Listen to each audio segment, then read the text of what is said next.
Do you have any regrets, any second thoughts about how you handled this situation at all? No, I mean, I wish that I had not been put in the position to have to release the more sensitive texts. But the only reason I did that was because they said we were lying about what we had, and they were trying to cover up what was obviously a massive national security breach.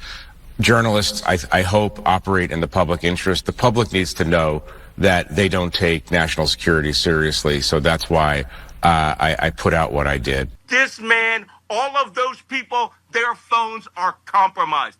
Everything they have ever said in secret was either monitored or they know about or can get access to. We are so screwed here. Oh, I feel so much better now. Good night. Your comms are secure. No one's going after you. Well, I don't use Signal, so I'm not concerned. Yeah. Otherwise, I might have been on that chat. Right. I mean, I have friends of mine that are reporters going, hey, am I not important enough to have been on that chat? Right. But it's my thought is that they're using Signal, and a lot of other people are saying that they're using this in order to keep things for FOIA reasons, to keep things out of the Government Records Act, basically. Do you think that's part of the malice of them using Signal too? Oh, sure. But I think it's simpler than that. Okay, let's Occam's razor this thing. Okay. It's as simple as this. The reason they're using Signal and their private telephones, and I'm going to use a professional technical intelligence term. We actually have a term for enemy communicators who are trying to keep things out of our sight and purview, but they don't due to internal errors or mistakes. The reason they do it is because they're morons.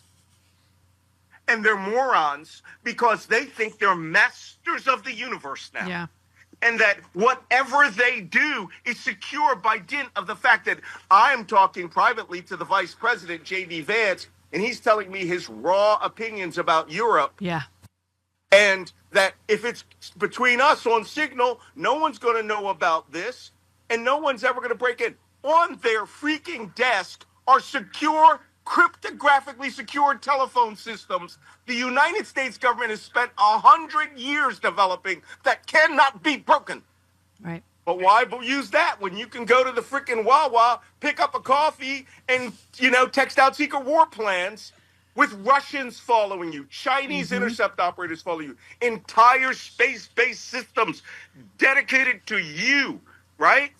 And journalists following you, bloggers following you, your own people, your secretary out there accidentally sending your phone number or you open Signals chats and letting people know when you're available, when you're not available. The global system of spying has always been oriented to getting you, the key decision maker, to screw up. And these people are like, hey, y'all, we're in charge now. Let's just screw up so that the Russians and the Chinese know everything that we're doing. Yeah, I think the question that Michael Bennett had for Ratcliffe about the advisor being in Moscow at the time, I think that was on purpose. Oh, geez. That guy, look, when he went to the Kremlin, he either, I'm not joking about what I'm going to say next, was told, you must leave your telephone in the secure box before going into the Kremlin.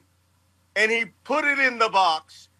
Huge swarm of technicians from Russia's NSA, called the Central Communications Security Agency, swarmed down, did an instant technical analysis, or hacked that phone on the spot.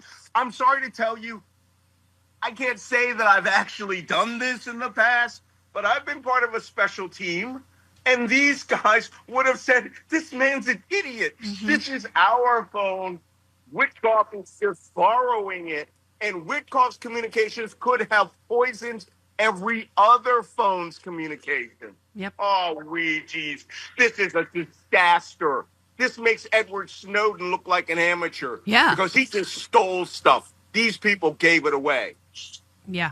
No, you're absolutely right. This is the fact that Donald called it a glitch, and the not too bad for the first 2 months. Well, did you know that scammers can literally steal your home right out from under you? Not like a cartoon. The FBI calls it house stealing. It is a growing real estate scam targeting American homeowners. Here's how it works. Criminals forge your signature on one document, use a fake notary stamp with your local recorder's office, and just like that, your home title has been transferred out of your name. Then they can take out loans using your equity as collateral or even sell the property behind your back. You won't even know it's happening until you start getting collection or foreclosure notices. So let me ask you, when was the last time you checked your home title? If you're like me, the answer is never. And that's exactly what scammers are counting on. That's why I trust Home Title Lock. Their $1 million triple lock protection helps keep your home and equity safe. Here's what you get. Immediate 24/7 monitoring of your property, urgent alert if there's any changes, and if fraud should happen, their U.S.-based restoration team will spend up to $1 million to fix the fraud and restore your title at no additional cost. Here's the best part. I have teamed up with Home Title Lock to give you a free title history report so you can find out if you are already a victim and access your personal title expert. That is a $250 value just for signing up. Go to HometitleLock.com, use my promo code Stephanie250 or click on the link in the description. That's HometitleLock.com. Promo code is Stephanie250 to get the protection and peace of mind you deserve.